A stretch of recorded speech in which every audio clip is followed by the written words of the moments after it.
Penso que a maior ameaça hoje ao Islã talvez seja a ignorância, o desconhecimento. Não tem como deixar de entrar nesse assunto, mas visando esclarecer alunos e pessoas. Em toda religião nós temos grupos fanáticos, né? Infelizmente. No Islã, algumas pessoas também se apropriam da religião e falam enquanto representante do Islã. O Islã está preocupado com esses grupos fanáticos que têm aparecido ultimamente, violentos, agressivos, e que falam em nome do Islã? Esses grupos, eu não chamo eles de islâmicos, eu chamo eles de grupos malucos. Pessoas que não têm um conhecimento verdadeiro da religião e sofreram opressão agressiva, como fala contra a invasão do Iraque, injustiças nas prisões da Abu Ghraib, se vocês lembram, como eles tiraram as roupas das pessoas, soltaram cachorros em cima deles, humilharam as mulheres deles que andam todo tampadas, tiram a roupa dela, estupram ela. Então saiu um tipo de jovens revoltados que não foram bem formados na religião e começaram a agir isso. E usaram a mídia para recrutar pessoas agora que abraçaram o Islã da Europa, ou pessoas que são descendentes de marroquinos, de argelinos, tunisianos na Bélgica, na França, que sofrem uma marginalização. Eles foram soldados para defender a França, agora foram usados para a exploração dos minérios lá na França, e os filhos deles, a segunda e terceira geração, não tendo nem oportunidade de trabalhar, formados, ou pessoas trabalhadas. Então, esse grupo que foi nascido na Síria pela autorização do Bashar al-Assad, começou a recrutar as pessoas desse tipo de mentalidade. E como já ouvimos agora na Bélgica, a pessoa foi entregue pela Turquia para a Bélgica, e falando que ele é um criminoso que foi treinado com ISIS, e a Bélgica não fez nada com ele. E depois, 2, 3, 4 dias, surgiu aquelas explosões. Então, eles recrutam pessoas que têm distúrbios mentais, ou pessoas que estão ódio, porque eles foram marginalizados na comunidade deles, e pagam ele com petróleo do Iraque roubado. A ISIS, ela já vimos vídeos que deixaram eles explorar os poços de petróleo, deixaram para eles os equipamentos militares americanos, 4x4, as coisas, tudo deixado. Normalmente, quando os Estados Unidos se retira e deixa armamento, ele bombardeia isso. Por que ele não fez isso no Iraque? Uma boa pergunta. Há um desconhecimento também da mídia, ou parte da mídia, quando dá informações vindas de regiões onde se predomina o islamismo. E pode dar a impressão que tudo isso aí, que o Islã é uma religião violenta. O senhor percebe isso também? Graças a Deus que tivemos advogados não só muçulmanos e brasileiros que falaram sobre esse assunto. Professores aqui do Brasil mostraram que quando um membro muçulmano árabe faz um ato, eles condenam o Islã todo. E quando um católico ou um judeu faz uma atitude criminal igual, eles falam um doente mental. Que justiça é essa? Mas o Islã, ele tem 1437 anos. Se ele foi terrorista, se ele foi matador, devia acompanhar desde o nascimento do Islã até a última presença nossa na Península Ibérica. Não, somos Averroés, Avicena, logaritmos. A medicina foi desenvolvida pelos muçulmanos. A filosofia grega foi traduzida do grego para o árabe e para as outras línguas. Se os muçulmanos não gostam da civilização moderna, eles não deviam fazer isso. Se eles eram arrogantes e ignorantes, eles não deviam traduzir. Mas a história prova que os muçulmanos eram pessoas que colaboraram com a ciência humana, porque no final tudo que se faz é pago pelo Deus, mas também é reconhecido pelos humanos. Bom, o livro sagrado começa falando que Deus é misericordioso. Então, ele não autoriza nenhuma ação violenta em nome de Deus. Historiadores brasileiros ou ocidentais falaram que a pessoa que mostrou tolerância e capacidade de conviver com os outros era um líder que tinha tudo no poder, chama Muhammad, o brasileiro chama ele de Maomé, mas o nome verdadeiro é Muhammad, nunca teve essa agressão contra o mundo. Ele sempre pregava com a palavra e com a convicção. Por isso o Islã começou a se espalhar no mundo todo e continuou. Então essa imagem que a mídia talvez leva para vender mais jornais, mas mesmo com essa imagem negativa, o Islã que está mais crescendo no mundo. Como é que nós explicamos, para clarear a partir do senhor mesmo, que tem profundo conhecimento, nasceu lá, esse conceito às vezes deturpado da jihad, como se fosse uma guerra santa, uma violência contra todo mundo que não pensa como você? O jihad significa o esforço. O maior jihad que a gente faz é se controlar, estar com Deus, fazendo as obrigações. O Muhammad, que se você vai falar para ele, o maior jihadista, ele nunca agrediu ninguém. Ele mostrou tolerância, mostrou compreensão para o outro. O Islã também, através da história, mostrou isso. Essa coisa do jihad, agora me mostra, por favor, quais são os países que estão sendo invadidos e por quem estão sendo invadidos. Agora, quem é o jihadista? É o George Bush ou é o Saddam Hussein? Quem tinha bomba atômica em casa ou que tinha uma bomba atômica que nunca existiu? Sabão em pó. A arma química era sabão em pó. Então eles mesmos, os próprios americanos reconheceram que fizeram uma mentira para justificar a intervenção militar. E estão fazendo isso também nos outros lugares. A Rússia, a última também, ela invadiu a Síria para matar o próprio povo. Ela falou que queria matar esse grupo maluco. 13% que foram alvos, talvez vazios, que não tinha ISIS. O ISIS, desculpa, ela sai de um lugar e entrega para os outros. Então, que guerra suja, que guerra santa que eles estão falando. O Putin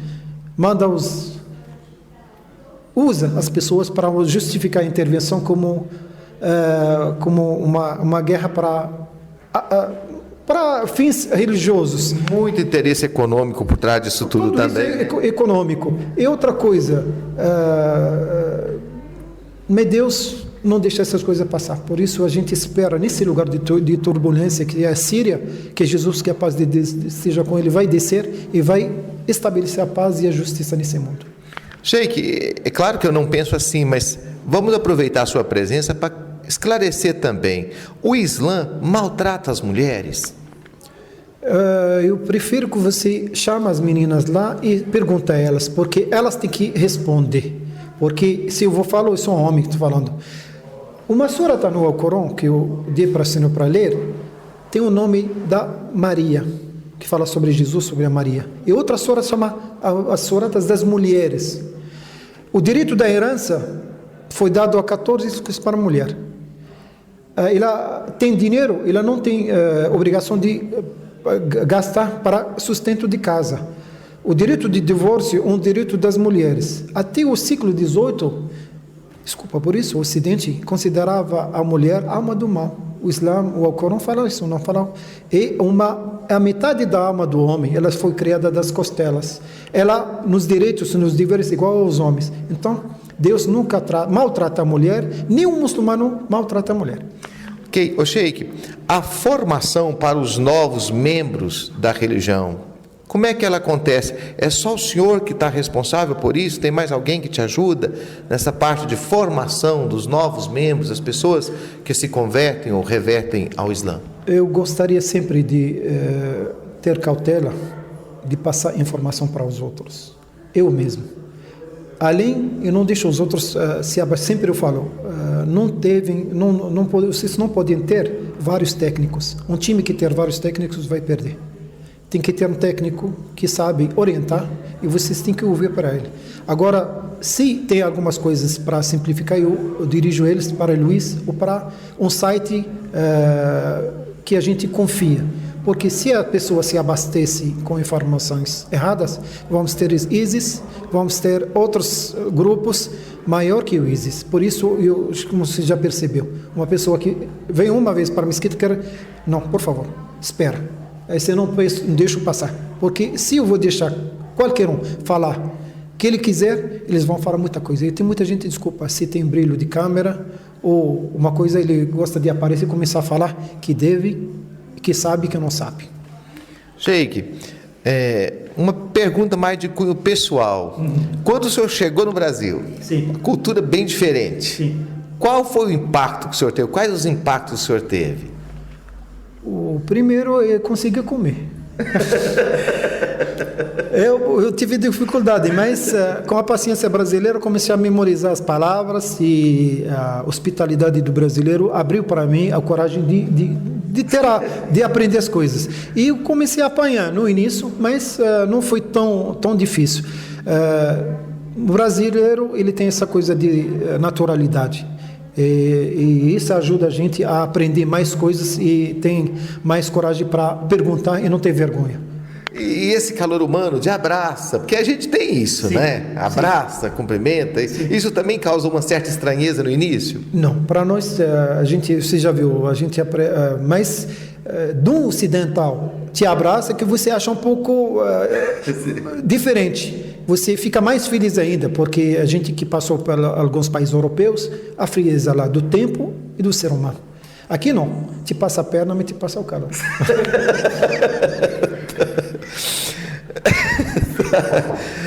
Tem um dia especial que as mulheres também rezam, que as mulheres também, porque junto com os homens elas não estão... Eles não estão presentes aqui, mas estão lá em cima. Você poderia, já falei que tem lugar para elas para fazer a oração e tem a privacidade delas. Mas ela tem a mesma obrigação que eu tenho. Mas não é obrigatório para ela para vir para a mesquita, porque ela é a mãe, ela tem dificuldades para vir para o local ainda distante, mas ela tem os mesmos direitos e deveres que a gente tem. O senhor, essa comunidade aqui existe desde quando? Há quanto tempo existe essa mesquita, essa comunidade? Ela tem uns 26 anos aqui, a mesquita, mas eu tenho uns 24 aqui. Então o senhor está praticamente desde o começo? Desde o começo. Ela foi inaugurada em 91, eu cheguei aqui em 93. Já falo mineirês. Mineirês, tá bom. Então, já tem uma menina que nasceu aqui em Minas Gerais. E eu pretendo voltar. Eu tentei voltar uma vez para Marrocos, não consegui. Fiquei 70 dias e voltei para trás. Saudade. Onde nasce, a gente cresce, os meninos. Saudade muito para... E o que de lá ainda o senhor tem muita saudade? Da minha mãe. Fala com ela ainda? Fala pelo WhatsApp, pelo Skype, mas cheirar e beijar e ficar presente, isso é outra coisa. E ela não quis vir, porque ela tem 80 e poucos anos de idade e não quis vir para ficar aqui. Toda a família é muçulmana? Toda a família é muçulmana. Mas eu comecei a praticar o Islã, eu primeiro. Meus pais não eram praticantes. Não faziam as obrigações, eles são muçulmanos, mas Marrocos é um país que a maioria é muçulmana, mas não é praticante. Eu comecei com... Mais ou menos como o Brasil. Como no Brasil. Comecei com 19 anos a praticar o Islã. E de lá comecei a incentivar meus pais, meus irmãos, minha família, e graças a Deus, de 1970 para cá, começou o renascimento do Islã no mundo muçulmano, como identidade. Que sonhos que o senhor tem aqui para a comunidade de Belo Horizonte? Meu sonho que eles dão, continuam a ser aquelas pessoas que me receberam no Brasil. Eu fui até no Chuí, vivi lá na comunidade palestina. Mas andei pelo Porto Alegre, Foz do Iguaçu, eu senti o calor humano brasileiro me atingiu. Eu quero que os muçulmanos, sempre eu falo, reconheçam esse favor que foi dado por Deus para nós e compartilhem o tesouro que a gente tem, tesouro que chama crer em Deus e viver bem com o próximo. Então, essa é a minha preocupação com a comunidade brasileira aqui. Os muçulmanos descendentes ou os revertidos, para sempre não serem gratos. Se vem um grupo igual na Bélgica, nos meios, nas favelas aqui do Belo Horizonte ou de São Paulo, vem incentivar a agressão contra o Brasil, que o muçulmano daqui, como já falei, denuncia eles primeiro, vai na Polícia Federal, na Polícia Estatal e entrega essas pessoas. Porque a gente, o prato onde se come, você não pode cuspir. Não podemos prejudicar o Brasil nem os brasileiros. O muçulmano, na sua opinião, seria o primeiro que deveria denunciar esses casos de fanatismo e de exagero que só causam mal.